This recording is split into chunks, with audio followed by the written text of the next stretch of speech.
All right, this is a tutorial on how to change the voltage and frequency on a PowerXchanger Economy Series step-down voltage and frequency converter.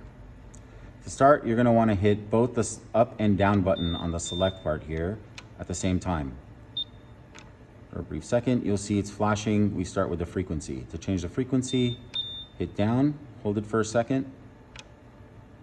It'll go down to 50. If you want to put it back up to 60, hold up until it says 60. Next, you're going to want to hit both of them at the same time again, and that takes you to the voltage. For the voltage, if you want to bring it down, hold the down button. Now, this can be a little finicky. The longer you hold it, the further down it'll go.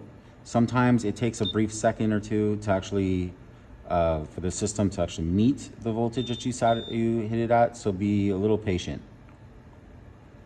It can go as low as 100. There.